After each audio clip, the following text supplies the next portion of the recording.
Right, weather update చూద్దాం. రాష్ట్రంలో చలి పంజా విసురుతుంది, జనాల్ని గజగజ వణికిస్తుంది. వాతావరణం మార్పు కారణంగా రోజు రోజుకు చలి తీవ్రత భారీగా పెరిగిపోతోంది.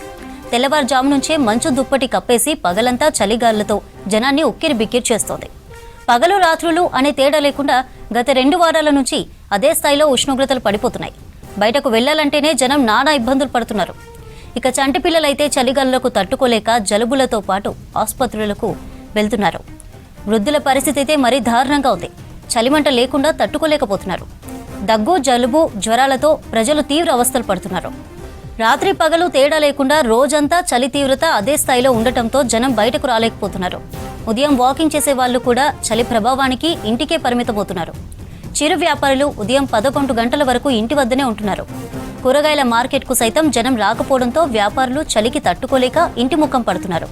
పగలు రాత్రులు అవే ఉష్ణోగ్రతలు ఉండటంతో పట్టపగలు నుంచి రాత్రి వరకు రగ్గులు, స్వెటర్లు వేసుకుని గడిపేస్తున్నారు. 10 నుంచి 12 డిగ్రీల వరకు ఉష్ణోగ్రతలు నమోదవుతున్నాయి.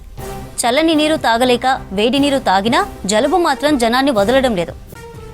కల్పన లైవ్ లో ఉన్నారు, చలి తీవ్రతపై అప్డేట్స్ అందిస్తారు. కల్పన, ఏంటి వెదర్ అప్డేట్? చలి తీవ్రత ఎలా ఉందని చెప్తున్నారు వెదర్ ఆఫీసర్స్?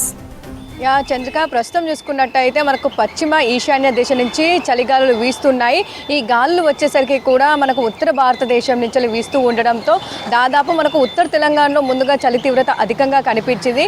కాకపోతే ప్రస్తుతం చూసుకున్నట్టయితే మధ్యస్థ తెలంగాణ వరకు కూడా ఈ గాలులు విస్తరించడం వల్ల మనకు దాదాపు మధ్య తెలంగాణ వరకు కూడా చలి తీవ్రత ఎక్కువగా నమోదవుతుందనే చెప్పుకోవచ్చు. దాదాపు గత 4 రోజుల నుంచి అయితే మనకు సింగిల్ డిజిట్లో ఇటు కనిష్ట ఉష్ణోగ్రతలు నమోదవుతూ ఉన్నాయి. అదే విధంగా కూడా చాలా ప్రాంతాల్లో మనకు చలిగాలుల తీవ్రత కూడా పెరిగిందనే చెప్పుకోవచ్చు. ముఖ్యంగా చూసుకున్నట్టయితే కోల్డ్ వేవ్ కండిషన్స్తో పలు జిల్లాలకు ఇప్పటికే హెచ్చరికలు కూడా జారీ చేయడం జరుగుతూ ఉంది. సో ప్రస్తుతం చూసుకున్నట్టయితే ఉత్తర తెలంగాణ జిల్లాల్లోనైతే మనకు సింగిల్ డిజిట్లో కనిష్ట ఉష్ణోగ్రతలు నమోదవుతూ ఉన్నాయి. ముఖ్యంగా ఇటు కొమరంభీం, ఆసిఫాబాద్ జిల్లాలో దాదాపు మనకు 6 నుంచి 7 డిగ్రీల లోపే కనిష్ట ఉష్ణోగ్రతలు నమోదవుతూ ఉన్నాయి. అదేవిధంగా ముఖ్యంగా ఇటు మంచిర్యాల, నిర్మల్, నిజామాబాద్తో పాటు ఇటు పశ్చిమ జిల్లాలు అయిన సంగారెడ్డి జిల్లాలో కూడా దాదాపు మనకు 7 డిగ్రీల లోపే కనిష్ట ఉష్ణోగ్రతలు నమోదవుతాయి ఉన్నాయి. అదేవిధంగా రంగారెడ్డిలో చూసుకున్నట్టయితే దాదాపు 8.5 డిగ్రీల ఉష్ణోగ్రతలు నమోదయ్యాయి. ఇటు వికారాబాదు, ఆదిలాబాదు, కామారెడ్డి, నిర్మల్, సిద్దిపేట ఈ ప్రాంతాల్లో కూడా దాదాపు మనకు 9 డిగ్రీల లోపే కనిష్ట ఉష్ణోగ్రతలు నమోదయ్యాయి. అదేవిధంగా ఇటు జయశంకర్, భూపాలపల్లిలో కూడా 9.9గా కనిష్ట ఉష్ణోగ్రతలు నమోదైన పరిస్థితులు నెలకొంటూ ఉన్నాయి. ఇక హన్మకొండ కావచ్చు, అదేవిధంగా ముఖ్యంగా ఇటు జనగాము, వరంగల్ ఈ ప్రాంతంలో చూసుకున్నట్టయితే కాస్త మనకు 11 నుంచి 13 మధ్య కనిష్ట ఉష్ణోగ్రతలు నమోదవుతున్న పరిస్థితులు నెలకొన్నాయని చెప్పుకోవచ్చు. అంటే దాదాపు ఇటు హైదరాబాద్ ప్రాంతంలో కూడా మనకు 11 డిగ్రీల లోపే కనిష్ట ఉష్ణోగ్రతలు నమోదవుతున్న పరిస్థితులు నెలకొన్నాయి. ముఖ్యంగా ఇటు సిటీ శివారు ప్రాంతాలు అయిన పటాన్ చెరువు కావచ్చు, షేర్లింగంపల్లి కావచ్చు, రాజేంద్ర నగర్ కావచ్చు ఈ ప్రాంతాల్లోనైతే మనకు అక్కడక్కడ సింగిల్ డిజిట్ లేదా 11-12 డిగ్రీల లోపే ఉష్ణోగ్రతలు నమోదవుతున్న పరిస్థితులు కూడా గత 3-4 రోజుల నుంచి నెలకొన్నాయని చెప్పుకోవచ్చు. ఇంకా ఈ రోజు కూడా దాదాపు మనకు చాలా ప్రాంతాల్లో సింగిల్ డిజిట్లోనే ఉష్ణోగ్రతలు నమోదయ్యాయి.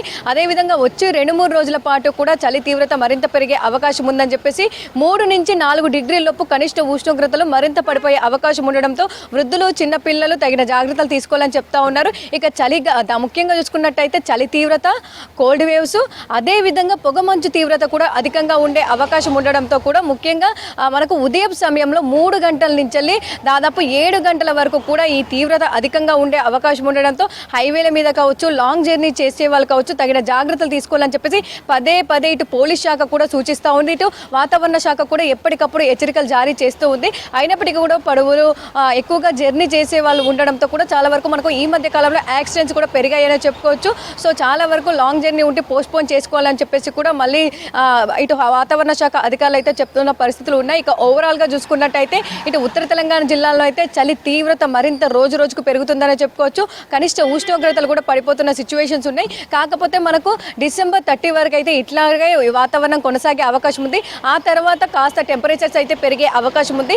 మళ్ళీ సంక్రాంతి టైంలో మనకు చలి తీవ్రత పెరిగే అవకాశం ఉందని చెప్తా ఉన్నారు. ఇక ఓవరాల్గా చూసుకున్నట్టయితే తెలంగాణ రాష్ట్ర వ్యాప్తంగా చలి పంజా విసురుతుందని చెప్పుకోవచ్చు.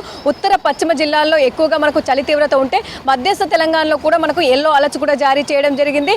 ఇటు ఓవరాల్గా ఆదిలాబాద్, కొమరంభీం, ఆసిఫాబాద్, నిర్మల్, నిజామాబాద్, సంగారెడ్డి, రంగారెడ్డి ఈ జిల్లాలకు మాత్రం శీతలగాలకు సంబంధించి హెచ్చరికలు జారీ చేశారనే చెప్పుకోవచ్చు. చంద్రిక, కల్పన, థ్యాంక్ యూ ఫర్ అప్డేట్స్.